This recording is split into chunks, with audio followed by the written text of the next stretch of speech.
All right, welcome everyone. We're here for the March 5th, 2024 Police Commission meeting, and I call this meeting to order. And with that, we'll start with the Pledge of Allegiance, and I will lead that. I pledge allegiance to the flag of the United States of America and to the republic for which it stands, one nation, under God, indivisible, with liberty and justice for all. I always forget the end of it. So to get started, I'll accept a motion to accept the minutes from the meetings held on January 23rd and also February 14th. So moved. Second? All those in favor? Aye. Aye. Aye. So now we have public comment. It is pretty quiet in here tonight. I don't see anyone. It was in stark contrast for anyone who was at the the city council meeting last night, and not seeing anyone. An empty house. We will move on. So, and we're going to move on to new business first with the police commission. We have the facilities update, and I'll turn it over to the chief for some restoration updates. Yeah, so there's no new news to pass on. We're still at status quo, with the dispatch center as a last piece of the police department that needs to be remediated. We are finalizing the last updates at Fire Station 2 to be able to hopefully move dispatch over temporarily. And once that's done, we're hoping that we can wrap up the final project. And moving on to does anybody have any questions first? Okay. Moving on to the community policing facility planning. We have a working group meeting tomorrow. As we discussed the last time, where we are in sort of the process is we are looking at building in the front of the police station and trying to utilize as much of the existing building that we can, but also meeting the needs of the new modern policing facility. So the working group's going to be meeting tomorrow. There'll be further discussions with the city council, as well as, there's all the technical work in terms of doing borings and trying to make sure we understanding the site in a more robust way. I am pleased to announce that the City Council adopted the CIP last evening, which included the $38 million for the building for the new police facility. So that's something we're all very excited about. And I think that pretty much sums it up. Does anybody have anything else to add? I'll just add on the community policing facility that once we have our meeting tomorrow and then we schedule a meeting with the city council, following that meeting will be another public meeting to tell the public where we are. Thank you, Chief. And I think, again, that reiterates a really important point, which we've talked about over and over again, which is we want community input. We want to hear from the public, contact us individually, come to the public meetings. Everybody, I can say confidently, everybody up here cares very deeply about how the community feels about this. And with that, moving on to community priorities, we have the crime analyst report. Chief or Deputy Chief, do you want to talk a little bit about that? Sure.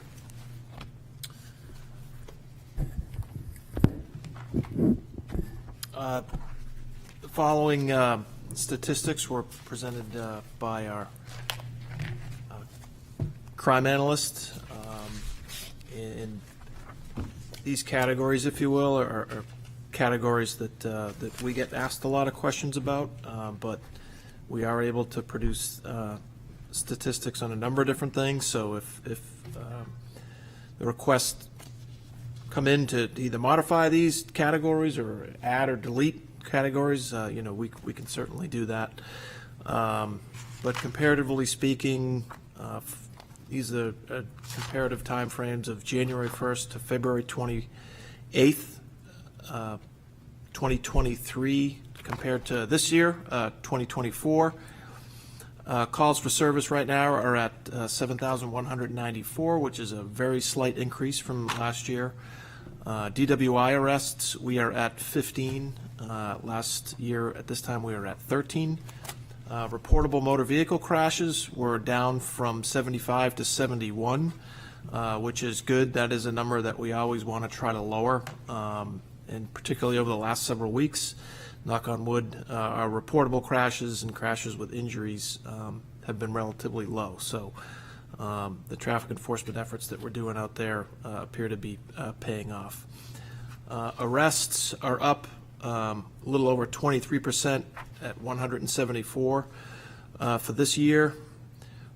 Total police reports taken just about the same. A little bit of a drop at 362 police reports taken.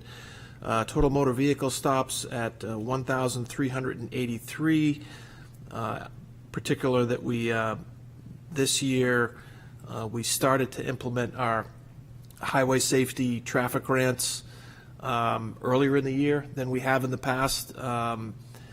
We have several thousands of dollars of grant money used specifically for traffic enforcement, and in prior years, we had really gone heavy in the spring, summer, and fall for those implementation of those grants. However, we looked at spreading it out more evenly over the year, and with the roadways being clear for the most part of snow and ice, because we're not really particularly running traffic enforcement when there's snow and ice on the roads, because you just don't see the violations like you do. We started those patrols up earlier this year, so they're more evenly spread out throughout the year rather than just heavy during spring, summer, and fall. So that explains a little bit in the 20% increase in those stops. Involuntary emergency admission arrests, which are instances where we take somebody into custody for mental health reasons, are down 11 to 8. Mental health related calls dropped from 49 to 22. However, I would say that statistic is somewhat challenging to capture accurately with the current CAD RMS system, because when a call comes in, it's categorized as one way, and one of those ways could be a mental problem. However, it also could come into dispatch as a disorderly conduct, and it would get categorized as such, but really it's an underlying mental health issue that led to the call for a disorderly subject. So that statistic is a little bit tricky to capture. We're excited that coming up we'll be able to better capture that with the new CAD RMS system. And again, juvenile matter calls, down to 15 from 32, which again is somewhat difficult to track with the current CAD RMS, because much like a mental health related call, a call may be categorized as something else when it truly is a juvenile matter call. But we're excited later this year, early fall, to be able to transition and clean up those statistics and be more accurate in reporting them out. And Deputy Chief, could you talk a little bit about the timeline for the CAD RMS system and how things are going?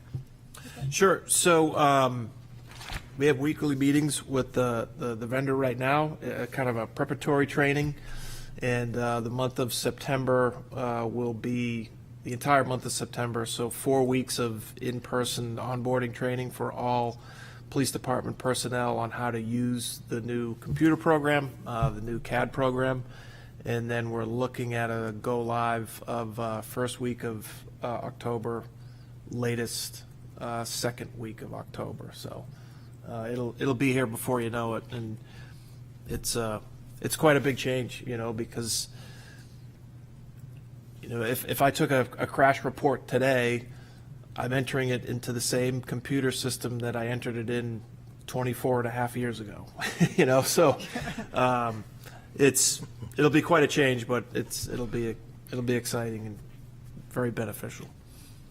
And I think, it's nice to see that we have the crime analyst getting us some statistics and then learning the system so that when we do go live with the new CAT RMS system at the beginning of October, she'll really be able to get running with doing that analytical work of the data that we're able to collect. You know, just to add to the crime analyst piece, depending on your role at the police department, the training will be tailored to how you're going to use it. So the crime analyst will receive additional training in the software for crime analytics, so that's good.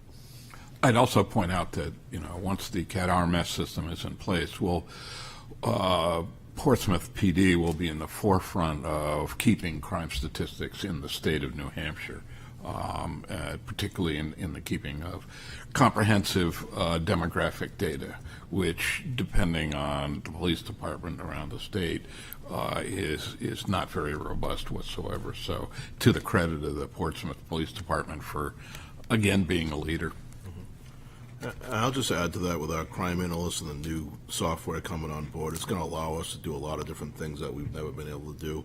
I think people have been pretty excited. The crime analyst is excited about the statistics that she's able to pull, and she's been in some crime analyst training that she's been attending and learning all different things from other agencies that they've been doing.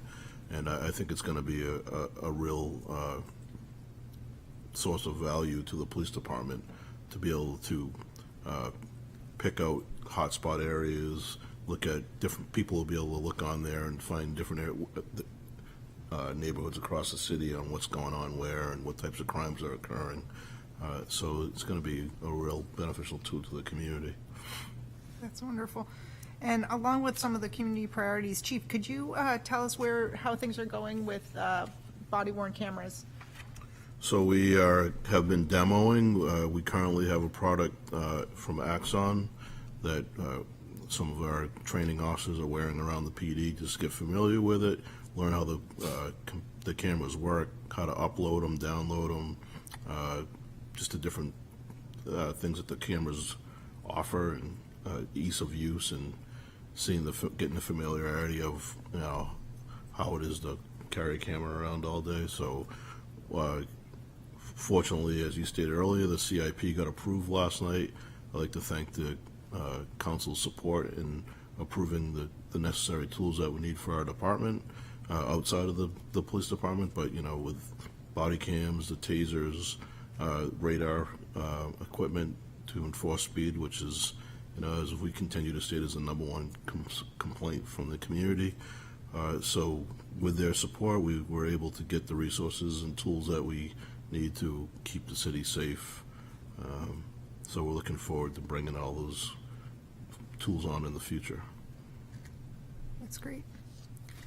And with that, I will turn it over to you, Chief, for recognition award. Yeah, I'd just like to start to recognize one of our former police officers, and Phil Miles, who's a sergeant of the police department. Started here in 1970. I don't see it on there. In the early 70s, but when I started on the job in 1995, he was my first sergeant. He recently passed away on February 16th, 2024. He was well known to the community. He was born and raised in Portsmouth, worked here for 20 years. He was known to be a motorcycle officer, which was his passion. Once he left our police department in retirement, he went to go work for Seacoast Harley and ran the motorcycle police leasing program there, and instructed all the police motorcyclists throughout New England, me being one of them. Probably one of the hardest schools, and I think the deputy could attest, of any training that we attend. It was quite trying, and really it's one of those schools that you go to and you want to stay proficient in it, because if you let some time go by and you don't go back for the research, it's like starting all over again. But Phil was a great representative of community policing back in the day before community policing was a thing, and he's a big loss to the city. His wife Tina also works for the city, so you know, we keep her in our thoughts, and just wanted to recognize our thoughts and prayers for Phil and his family. I think our thoughts are all with his family, and we shall all strive to carry on his legacy of community policing and his commitment.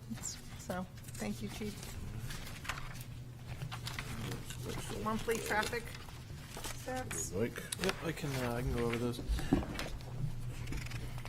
For January, we conducted 701 motor vehicle stops. We issued 22 summonses, and we had 42 reportable motor vehicle crashes. All right, Oh, take it away, Karen. It'll be very short. The financial report shows that we're tracking at 4% under cap, obviously due to the vacancies that we have. So I have no problem thinking that we're going to end in the black after I do my fourth quarter projections. In terms of the FY25 budget, as we had our public hearing in February, we submitted a budget for $14,586,698, a 4.49% increase. We have a few more documents to submit to the city for the budget book, but then that process will be over and we'll start working on our city council work session. That'll be in May, I think, beginning of May.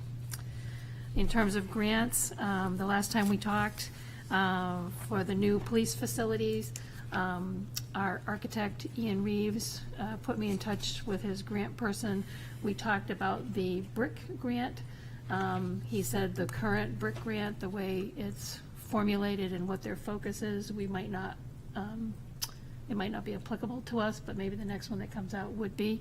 But he also had me give him the Portsmouth profile, a whole bunch of other information, and he's actually going to look for other grants for us to possibly apply for.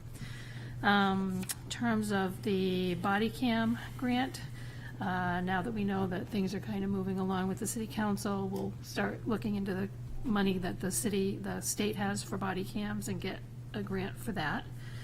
And then the chief and I also discussed about a possible social worker at some point in the future, FY25. There were no new positions added, but if we can find a grant, potentially, we might be able to add one a little sooner than FY26. And then the strategic plan, I'm just pulling all the preliminary stuff right now, statistics and whatnot. And then we'll probably have a meeting with the command staff in reference to everybody's projects and 5-year plans for their division department program. So that's a lot tonight. There's a lot going on. Just a couple of things with respect to that 4% under cap. That's sort of been consistent throughout It has. the fiscal year, so that's nice to see. Yeah. Also, for those at home who did not tune in to the February 14th budget public hearing, a lot of our increase, almost 85% of that increase is due to salaries. So, and those were part of union negotiations and the collective bargaining agreements. And we were, I think it was the last meeting that the city manager came in and told us, that we need to be fiscally conservative and understanding the needs of the city. And I commend everyone here for your work to try to come in under budget and come in under, I think it was it 4.5% or 5%? I was going to say we're 4.49. And we're so at we're 4.49. One 100th of a point. Yes. Way under, way under. But we achieved it, and so thank you for everyone. And again, this is by and large a product of the CBAs that were ratified. In addition, there's software that mostly account for the increase in our budget. Does anyone else have anything else to add? Okay. So we have the patrol division, the reports in our packet, and also the court office report. Does anybody have any other business? No. I want to echo the chief's sentiments, which is extending our appreciation to the city council.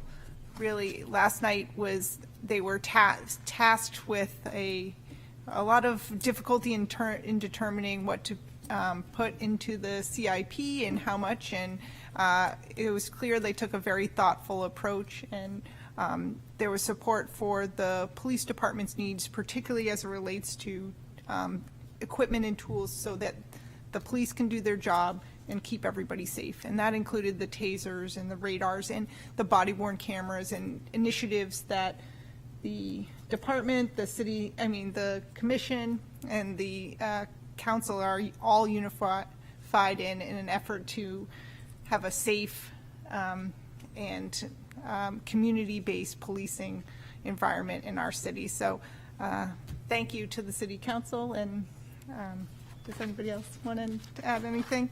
All right, well, with that, it was a pretty quick meeting tonight. We'll see what next one. Our next meeting is going to be on Tuesday, April 16th, 2024. Be sure to check the municipal meeting calendar on the city's website for any meeting updates, and always feel free to contact any of the commissioners here. Thanks so much, everybody.